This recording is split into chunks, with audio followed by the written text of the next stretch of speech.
Hello everyone.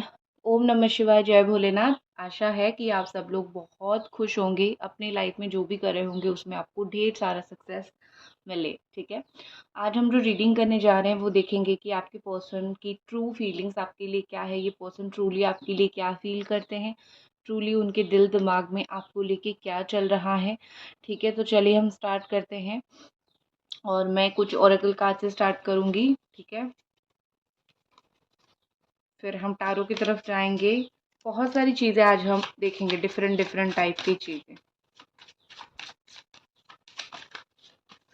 क्या है इस पर्सन की ट्रू डीप फीलिंग्स, एंजल हमें बताएं।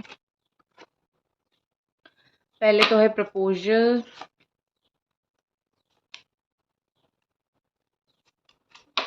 ओके, पहला कार्ड हमारे पास है I can't give you what you need. हो सकता है कि इस वक्त ये पर्सन कैपेबल नहीं है आपको वो देने के लिए जो आपको चाहिए। हो सकता है वो कमिटमेंट हो, शादी का कमिटमेंट हो, रीयूनियन का कमिटमेंट हो। सो मतलब ये पर्सन शायद अभी कैपेबल नहीं है, लेकिन इसका मतलब नहीं है कि वो कभी नहीं बनेंगे। अभी वो नहीं दे सकते हैं ये आपको बोल रहे हैं, लेकिन इसका मतलब ये बिल्कुल भी नहीं है कि वो आपसे प्यार नहीं करते हैं। ट्रूली ये इंसान जो है, मुझे लगता है ट्रूली इसीलिए ऐसा भी बोलते हैं क्योंकि वो आपको चीज़ें झूठ नहीं बोलना चाहते। जो सच है वो चीज़ों को एज इट इज़ रिप्रेजेंट कर रहे हैं, एज इट इज़ वो दिखाना चाहते हैं। तो क्यों आपको झूठ बोलना कि ये हो सकता है, ये नहीं हो सकता है। तो इसीलिए मुझे लगता है कि ये पर्सन बोल रहे हैं कि देखो, अब ये स्पेसिफिक चीज़ मेरे बस में अभी के लिए नहीं है, लेकिन बाद में ज़रूर ये पॉसिबल है। ठीक है, नेक्स्ट हमारे पास है how could you still love after all I have done. ये आपसे कुछ सवाल पूछ रहे हैं कि इतना सब कुछ होने के बाद, इतना प्रॉब्लम होने के बाद, तुम्हें इतना परेशान करने के बाद, तड़पाने के बाद, तुम इतनी महान कैसे हो सकती हो, मुझे इस तरीके से प्यार कैसे कर सकती हो। क्योंकि अगर मैं तुम्हारी जगह होता या फिर होती, मुझे एक गुस्सा आता या फिर मैं नफरत हो जाती। सो कहीं न कहीं उनको भी पता है कि किस लेवल पे जाके, किस हद पे जाके इन्होंने आपको परेशान किया है या फिर चीज़ों को नेगेटिव किया है, ब्रेक डाउन किया है और बहुत ज़्यादा इश्यू क्रिएट किया है। तो कहीं न कहीं उनको खुद के ऊपर एक कॉन्फिडेंस नहीं है कि वो इतने अच्छे इंसान नहीं है कि आप उनको बार-बार मौका दो। लेकिन क्योंकि आप उनको बार-बार मौका दे रहे हो, तो इस इंसान को भी चीज़ें ज़्यादा बिलीव नहीं हो रहा है कि कैसे दे रहे हो। ठीक है? या आपसे वो सवाल पूछ रहे हैं। और एक चीज़ मुझे यहाँ पे ऐसा लग रहा है कि इससे एक चीज़ आपको पता चल रहा है ना, जो मुझे पता चल रहा है कि उनके नज़र में ना आप कैसे, मतलब एक the best person in the world. उनकी नज़र में आप ऐसे हो, समझ रहे हो? जहाँ वो एक क्वेश्चन पूछ रहे हैं कि इतना सब कुछ होने के बाद तुम किस तरीके से मेरे लिए लॉयल रह सकते हो, मतलब ये कि आप उनकी नज़र में द बेस्ट पर्सन हो ना। ठीक है, नेक्स्ट हमारे पास है आई फील गिल्टी। बहुत ज़्यादा उनको गिल्ट फील होती है, बहुत ज़्यादा उनको चीज़ों को लेके बुरी लगती है। अगर नहीं लगती तो वो इतने ऑनेस्ट नहीं होते कि जो तुम्हें चाहिए वो मैं नहीं दे सकता, इतना सब कुछ होने के बाद कैसे मुझे प्यार कर रहे हो। मतलब इनकी अंदर एक मुझे ऑनेस्ट फीलिंग दिख रही है। ऐसा लग रहा है कि जो चीज़ उनको बुरा लग रहा है वो चीज़ आपको वो बोल रहे हैं, जता रहे हैं कि देखो, मुझे ये चीज़ फ़ील हो रहा है। कहीं आपको ना ये लगे कि इस इंसान के अंदर इंसानियत नहीं है, इंसानियत ख़त्म हो गई है, मेरे साथ इतना बुरा करके क्या इसको कुछ बुरा नहीं लग रहा है एंड ऑल। तो कहीं न कहीं मुझे लगता है कि ये पर्सन वही चीज़ आपको बोलना चाहते हैं, मुझे भी बुरा लगता है और मुझे तुमसे बुरा लगता है ज़्यादा, क्योंकि मैंने गलत किया, मुझे गिल्टी फ़ील होता है। गलत करने के लिए मुझे गिल्टी फ़ील होती है। ठीक है? सो इतना समझ लो कि रिग्रेट तो उनको है। नेक्स्ट हमारे पास है प्रपोज़ल। और इतना होने के बाद आई थिंक ये पर्सन रेडी है to give you a commitment, या फिर कम से कम एक ऑफर, या कम से कम आपको कुछ चीज़ों को लेके आस्क आउट करे और चीज़ों को नेक्स्ट लेवल तक लेके जाए। मतलब कुछ तो पॉजिटिव यहाँ पे मुझे ऐसा दिख रहा है कि अभी जो सिचुएशन है उससे थोड़ी बेहतर सिचुएशन बनाने की कोशिश इस इंसान के द्वारा हो रही है, कि जो सिचुएशन अभी है वो बहुत दिन तक कंटिन्यू ना हो, चीज़ें थोड़ी बेहतर हो जाए। कम से कम मैं तुम्हें कमिटमेंट दूँ या फिर मैं तुम्हें पूछूं कि किस हाल में हो, कुछ तो प्रपोजल मैं तुम्हें दूँ। ठीक है, ये नो कॉन्टैक्ट सिचुएशन या फिर ये लेस कॉन्टैक्ट सिचुएशन या फिर ये गिल्टी सिचुएशन को ये इंसान बहुत टाइम तक कंटिन्यू नहीं करना चाहते। ये एक प्रपोजल देके ये जो बाउंड्री आप दोनों के बीच में है इसको तोड़ना चाहते हैं, और कहीं ना कहीं आपको कुछ कुछ तो रिलेशनशिप में बेहतर करना चाहते हैं। ठीक है,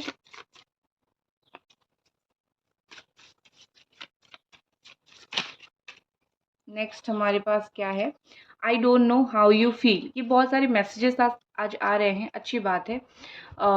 ये बोल रहे हैं कि I don't know how you feel, उनको कुछ चीज़ें पता नहीं है कि आप कैसे फील कर रहे हो।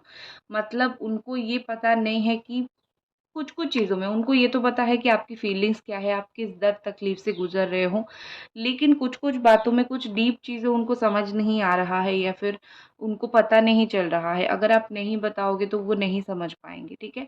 सो कुछ चीज़ें तो इनको मुंह पे ही जाके बतानी पड़ेगी या फिर मुंह पे ही जाके बोलनी पड़ेगी कि देखो भाई चीज़ें ऐसी ऐसी है, ठीक है। और हो सकता है कि प्रपोज़ल देने के बाद जो है या फिर माफ़ी माँगने के बाद जो है आपकी क्या रिएक्शन रहेगी उनको नहीं पता। वो उस कॉन्टेक्स्ट में भी बोल सकते हैं कि एक बार तुम्हें जाके माफ़ी माँगो ना, तो पता नहीं कि फिर किस तरीके से जो है तुम रिएक्ट करोगे। सो यहाँ पे मुझे वही चीज़ दिख रही है, ठीक है। Let's see. और टैरो से देखते हैं अभी। अभी तक अगर आप ये रीडिंग देख रहे हो प्लीज़ चैनल को सब्सक्राइब कर दीजिए, वीडियो को लाइक कर दीजिए।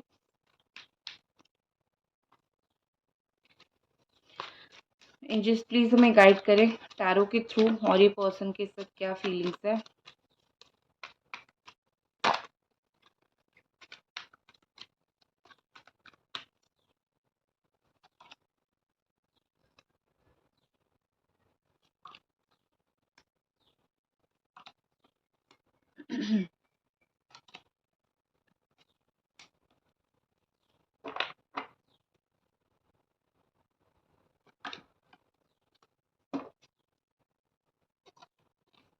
Okay.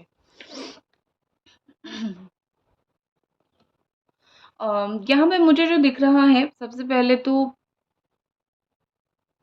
This is your energy, ये आपकी एनर्जी है, ठीक है।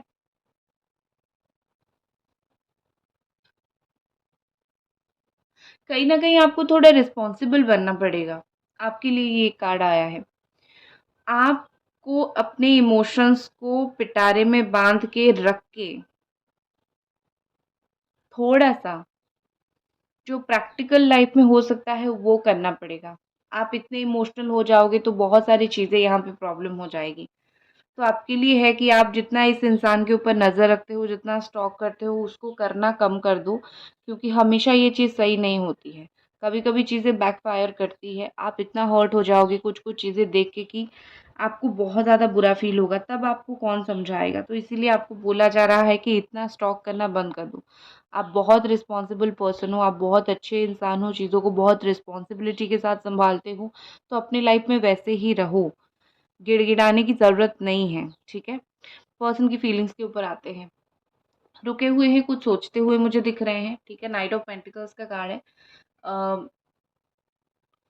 मोस्टली ये इंसान मुझे ट्रस्ट वर्दी दिख रहे हैं। ये स्लो ज़रूर हैं, स्लो एक्शन ज़रूर लेते हैं और बहुत जल्दी जल्दी एक्शन नहीं लेते हैं। आप भी इरिटेट हो जाते होंगे कि आज तुम कुछ बोलते हो लेकिन एक्शन लेने में 15 दिन लगा देते हो, अपने काम में बिजी रहते हो, चीज़ों में बिजी रहते हो, लेकिन ये इंसान ट्रस्ट वर्दी बिल्कुल है, ठीक है। वो डीप कमिटमेंट के लिए रेडी हैं, क्योंकि ये कहीं न कहीं स्टेबिलिटी को दिखाता है, स्टेबल कमिटमेंट को दिखाता है। वो आपको एज़ अ ट्रू पार्टनर देखते हैं, आपके साथ स्टेबिलिटी और सिक्योर रिलेशनशिप भी चाहते हैं, ठीक है। लेकिन हाँ, ये पर्सन ना एक्साइटिंग नहीं है, जैसे आप हो ना कि मेरा रियूनियन करना है, मेरा ये करना है, वो करना है, आगे की 10 प्लानिंग है। इस इंसान का वो चीज़ नहीं है। ये बहुत चुपचाप करने वाले चीज़ें इंसान हैं और ये बहुत चुपचाप से आपकी लाइफ में आएँगे, बहुत चुपचाप से आपकी जो भी है बात आप दोनों की आगे बढ़ेगी। आप इनके अंदर एक्साइटमेंट हमेशा ही क कम देखोगे, ठीक है? और मुझे इनकी ट्रू फीलिंग्स भी वही लगती है कि मुझे शो ऑफ करना नहीं पसंद, मतलब उनको शो ऑफ करना नहीं पसंद। वो बोलना चाहते हैं कि देखो मेरा रिश्ता है तो मैं आऊँगा ज़रूर, रिलेशनशिप आगे बढ़ेगा ज़रूर, लेकिन मैं शो ऑफ नहीं करूँगी, ठीक है? एंड ये पर्सन मुझे ऐसा लगता है कि थोड़ा-सा रिस्क लेने में डरते हैं, ठीक है? ऐसा लगता है कि वो आपसे कमिटमेंट तो चाहते हैं, रिलेशनशिप तो चाहते हैं, आपको कमिटमेंट देना भी चाहते हैं, बट थोड़ा-सा आई थिंक रिस्क इनसे नहीं लिया जाता है। वो जब भी रिस्क लेने की बात आती है तो वो बहुत डर जाते हैं कि बहुत सारी इश्यूज़ हो जाएगी, ठीक है? और बहुत सारी प्रॉब्लम्स हो जाएगी इस तरीके से। एंड यहाँ पे ऐसा लग रहा है कि वो कुछ भी करें, आपने इस रिश्ते को बहुत पकड़ के रखा है, ठीक है? आप इस रिश्ते को बिल्कुल भी नहीं छोड़ रहे हो। ये जो आप दोनों के बीच में ब्रेकअप हुआ है या फिर एक ऐसा मोड़ आया है ना, इससे ये पर्सन भी हर्ट है, ये रुक गए हैं। आप तक आने से पहले ये रुक गए हैं, लेकिन ये आगे नहीं बढ़ पा रहे हैं लाइफ में, ठीक है? मतलब आप इतना ज़रूर समझ सकते हो, ना वो आगे बढ़ पा रहे हैं, ना वो पीछे मुड़ के देख पा रहे हैं। पीछे तो वो जा ही नहीं पा रहे हैं, लेकिन आगे भी नहीं जा पा रहे हैं। कहीं न कहीं उनके अंदर एक है, दुःख है, ठीक है? एंड थ्री ऑफ वॉन्ड के साथ मुझे लगता है कि उनको समय चाहिए और या फिर वो ही सही समय का बहुत अच्छे से इंतज़ार कर रहे हैं, ठीक है? एक चीज़ मैं बोलूँगी, आपको बुरा ना लगे, ये रिलेशनशिप में ऑप्शंस बहुत है। आपके पास भी ऑप्शंस बहुत है, उनके पास भी ऑप्शंस बहुत है, बट स्टिल आप दोनों एक-दूसरे को चूज़ कर रहे हो, स्टिल आप दोनों एक-दूसरे के बारे में सोचते हो, एक-दूसरे के लिए सोचते हो, ठीक है? ये चीज़ सही है। और अगर मैं स्पेशली इस इंसान के लिए देखूँ, इनके पास ऑप्शंस बहुत ज़्यादा है, लेकिन कहीं न कहीं ये जो चॉइसेस उनकी है, वो ना बहुत एक अट्रैक्शन मोड पे जा रहा है। किसी के साथ वो स्पेशल बॉन्ड, लव फीलिंग्स नहीं है। कोई भी इंसान इनके लाइफ में आता है, कहीं न कहीं ये जान लेते हैं कि इस इंसान को या तो मेरे से कुछ ज़रूरत है या फिर मुझे उसको इसको कुछ देना है। मतलब एक जो प्योर रिलेशनशिप बॉन्ड है ना, वो उनको कहीं से भी नहीं मिलता है। और जो भी उनके लाइफ में आता है, वो समझ जाते हैं ये कोई फ़ायदे के लिए ये लड़का या फिर ये लड़की मेरे लाइफ में आया है। ठीक है? एक चीज़ मुझे यहाँ पे ऐसा लग रहा है कि कोई डिसीज़न लेने से पहले ये 10 बार सोच रहे हैं। आपके जो पर्सन है, ये जो भी डिसीज़न्स लेते हैं 10 बार सोचते हैं, उसको हर पॉज़िटिव, नेगेटिव एंगल से सोचते हैं। और आज भी मुझे लगता है कि इस रिश्ते में वो कुछ एक्शन लेने से पहले जो भी वो सोच रहे हैं, जो भी वो डिसीज़न ले रहे हैं, वो 10 बार सोच रहे हैं कि ये सही होगा, गलत होगा, क्या होगा, मैं करूँ, ना करूँ, ये वो। ठीक है? मुझे इस तरीके से बहुत ज़्यादा दिख रहा है। और कभी-कभी ना ऑनेस्टली उनको डाउट भी आता है इस रिश्ते के ऊपर, क्योंकि इतने सारे इश्यूज़ यहाँ पे हो चुके हैं, इतने सारे प्रॉब्लम्स यहाँ पे हो चुके हैं, तो कभी-कभी ये खुद डाउट करने लगते हैं कि अगर मैं फिर से इस रिश्ते को जोड़ूँ, क्या मैं निभा पाऊँगी या निभा पाऊँगा? क्या तुम निभा पाओगे? मतलब उनकी खुद की एनर्जी डार्क हुई पड़ी है, तो वो आपको क्या एक क्लियर साइन, क्लियर इमेज दें? वो खुद को ही सँभाल नहीं पा रहे हैं, ठीक है? सो जो भी हो। और एक चीज़ मैं बोल सकती हूँ कि कभी-कभी रिश्ते को बचाने के लिए झूठ भी बोला जाता है, तो ये इंसान जो है इस रिश्ते को बचाने के लिए वो हद तक भी जा सकते हैं, वो झूठ भी बोल सकते हैं, लेकिन सिर्फ़ और सिर्फ़ इस रिश्ते को बचाने के लिए। उनका ऐसा कोई इंटेंशन नहीं है कि आपको इतने अंधेरे में रख के बिल्कुल वो करें, नो, ऐसा इंटेंशन नहीं है। प्रॉब्लम यहाँ पे आएगी, लेकिन वो रिश्ते को बचाने के लिए कुछ झूठ बोल सकते हैं।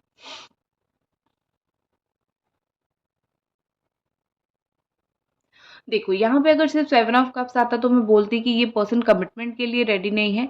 लेकिन मैं बोलूँगी ये पूरी तरीके से ऐसा नहीं है कि कमिटमेंट नहीं देना चाहते, क्योंकि 10 ऑफ कप्स का कार्ड है तो ऑफ़ कोर्स शादी-वादी का वो तो है। लेकिन एक चीज़ मुझे और लग रही है, हो सकता है कि आप दोनों में से कोई मैरिड हो या फिर आप दोनों ही डिफरेंट पर्सन से मैरिड हो। फैमिली बहुत इम्पोर्टेंट हो यहाँ पे, फैमिली बीच में आ रही है रिश्ते को जोड़ने से पहले, कुछ भी नई चीज़ करने से पहले, तो फैमिली प्रायोरिटी है, या तो उनके लिए है या तो आपके लिए है। मोस्टली मुझे इनके लिए दिख रहा है, फैमिली बहुत ज़्यादा यहाँ पे इम्पोर्टेंट है, उनकी वाइफ, उनके हस्बैंड बहुत इम्पोर्टेंट है, उनका काम इम्पोर्टेंट है। तो कहीं न कहीं मुझे लगता है कि ये पर्सन वो सारी चीज़ को लेट गो नहीं कर पा रहे हैं सिर्फ़ और सिर्फ़ आपको पाने के लिए। तो इसीलिए भी सेकंड थॉट आता है कि मैं कैसे इस चीज़ों को ओवरकम करूँ, कैसे ये जो चीज़ें बैरियर है ना, जो मुझे रोक रहा है तुम तक पहुँचने के लिए, कैसे इस चीज़ को आगे लेके जाऊँ, ठीक है? और जहाँ पे शादी नहीं हुई है, वहाँ पे मैं एक चीज़ बोलूँगी, आपके पर्सन डीपली, हार्टली आपसे शादी करना चाहते हैं, ठीक है? अगर वो आपके साथ रिलेशनशिप में हैं, चीज़ें सही नहीं बैठ रही है, सो मुझे यहाँ पे ऐसा लग रहा है कि ट्रूली, डीपली ये पर्सन आपसे शादी करना चाहते हैं, आपके साथ घर बसाना चाहते हैं। एंड देखो, वो किसी को नाराज़ करके ये करना नहीं चाहते, तुम्हारी मत लेके, सबकी आशीर्वाद लेके ये पर्सन डेफ़िनेटली ये चीज़ करना चाहते हैं, ठीक है? ओवरऑल जो मुझे उनकी एनर्जी फ़ील हो रही है, वो वेट कर रहे हैं, कब वो सही चीज़ें कर सकते हैं, ठीक है? वो ऐसे ना सोच समझ के एक्शन लेने वालों में से इंसान नहीं है। बहुत सोचते हैं, बहुत सोच के वो उन्होंने कुछ एक्शन लेने के लिए सोचा है। ठीक है, चलो अब मैं इनका देख लेती हूँ क्या वो करेंगे इस रिश्ते के लिए, वो क्या करेंगे, क्या सैक्रिफाइसेस वो इस रिश्ते के लिए देंगे, क्या करेंगे। अभी तक अगर आप ये रीडिंग देख रहे हो प्लीज़ चैनल को सब्सक्राइब कर दीजिए, वीडियो को लाइक कर दीजिए, नोटिफिकेशन बेल को ऑन कर दीजिए ताकि जब मैं लाइव क्वेश्चन आंसर सेशन करने आऊँ आप लोगों को नोटिफिकेशन मिले।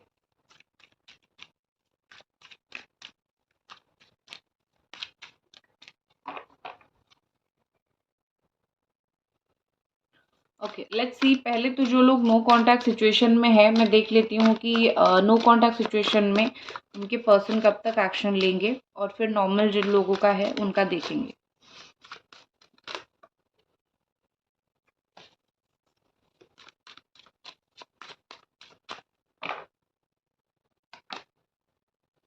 ऑप्शंस इनके पास है, आपको इतना याद रखना है आप अकेले इकलौते नहीं हो। ठीक है, बुरा लग सकता है आपको ये बात सुन के, लेकिन ये सच चीज़ है। नंबर 2 यहाँ पे मुझे बहुत इंपॉर्टेंट दिख रही है। साइन यहाँ पे बता देती हूँ, कैप्रिकॉन, टॉरस, वर्गो है, एरीज, सजिटेरियस, लियो है, जमुना, एक्वेरियस, लिब्रा है, कैंसर, स्कॉर्पियो, पाइसिस है। ठीक है, सो एक चीज़ मैं बोलूँगी कि कुछ परिस्थिति इनके सामने ऐसी आ गई है कि शायद कोई ऑप्शन और भी है, वो क्रॉस रोड पे खड़े हैं कि उनको क्या करना चाहिए क्या नहीं करना चाहिए। ठीक है, लेकिन टेंशन मत लो, वो डिसीजन आपके फेवर में ही आएगा, क्योंकि मुझे ट्रैवल का कार्ड, 8 ऑफ वॉन्ड का कार्ड दिख रहा है। तो जितना जल्दी हो सके ये पर्सन एक्शन लेंगे, कम्युनिकेशन वो करेंगे। ठीक है, ऐसा नहीं है कि आपके साथ बिना कम्युनिकेशन किए आपको पूरी तरीके से भूल जाएंगे या फिर छोड़ देंगे, मुझे ऐसा बिल्कुल भी नहीं दिख रहा है। उनका इंट्यूशन उनको यही गाइड कर रहा है कि एक इंसान को तुमने बीच में छोड़ा है तो तुम्हारा रिस्पॉन्सिबिलिटी बनता है, तुम उसके पास जाओ, तुम उसको क्लैरिटी दो, उसको समझाओ, तुम्हारे दिमाग में जो भी सवाल है उसको पूछो। सो कहीं ना कहीं मुझे यहाँ पे ऐसा लग रहा है कि ये पर्सन जो है, इनके सामने चाहे कुछ भी ऑप्शन हो वो आपके साथ जस्टिस करना नहीं भूलेंगे, वो आपके साथ जस्टिस करेंगे। ये इंसान किसी के साथ कुछ भी करे आपके साथ इनजस्टिस नहीं करेंगे। एंड मुझे यहाँ पे ऐसा लग रहा है कि कुछ चीज़ें उन्होंने छुपा के रखी है, बचा के रखी है। बहुत इम्पोर्टेंट समय आने पे वो आपको बताएँगे। उनकी कुछ हिडन बातें, उनकी कुछ मिस्टीरियस बातें, कुछ मिस्टीरियस पहलू ऐसे भी हैं जो आपको नहीं पता है। सो डेफ़िनेटली आपको उस चीज़ का वेट करना पड़ेगा जब तक वो नहीं आते हैं। ठीक है? अब मैं देख लेती हूँ ओवरऑल आपके पर्सन की क्या एक्शन रहेगी आपके लिए, इस रिश्ते के लिए।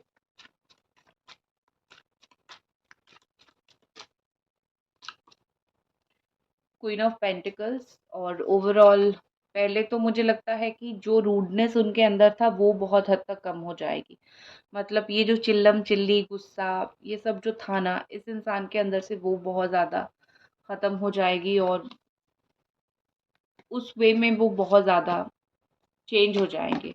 उन वो जो आपको कॉन्स्टेंटली हर्ट करते थे ना, वो सारी चीज़ें उनके अंदर मुझे बहुत जल्दी बदलाव आता हुआ दिख रहा है। Next, the chariot. देखो, नॉर्मली भी मुझे लगता है कि ये इंसान मोस्टली जुलाई तक एक्शन ले लेंगे। ठीक है, और एक विल पावर जो होती है ना, मतलब अभी तक जो उनको हिम्मत नहीं हो रही थी आपको बोलने के लिए या फिर करने के लिए, मुझे इतना दिख रहा है उनके अंदर इतनी विल पावर आएगी या फिर उनके अंदर इतनी हिम्मत आएगी कि वो उस चीज़ों को कर पाएंगे। जो उनकी इच्छा है, जो उनकी मन है, वो उस चीज़ को कर पाएँगे। ठीक है? आपको बोल पाएँगे कि हाँ भाई चीज़ें ऐसी-ऐसी है।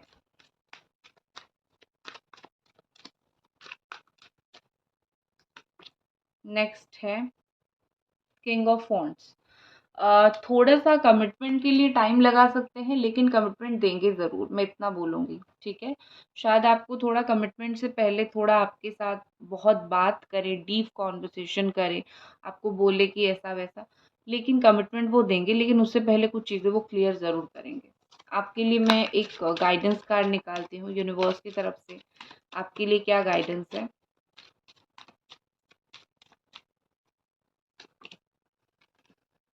Activity, 8 of cups, change. जो अपना दिल का फीलिंग्स है, जो अपना दिल का इमोशन है, उस सिचुएशन से, स्टेट ऑफ माइंड से बाहर निकलो, पाथ चेंज करो। जो तुम काम कर रहे हो या फिर आप बड़े हो तो आप, जो आप लोग काम कर रहे हो ना, मतलब वो चीज़ों को चेंज करो, क्योंकि ऐसी लाइफ़स्टाइल आप जी रहे हो दुखी-दुखी होके, परेशान आत्मा होके, बिल्कुल ऐसी ज़रूरत नहीं है। आपको अपना लाइफ़स्टाइल, अपना थॉट चेंज करना ही पड़ेगा to get a good future. Okay, that's it guys, ये थी आपकी रीडिंग। आई होप आपको पसंद आई और मिलते हैं अगली रीडिंग पे। तब तक अपना ख्याल रखें। बाय।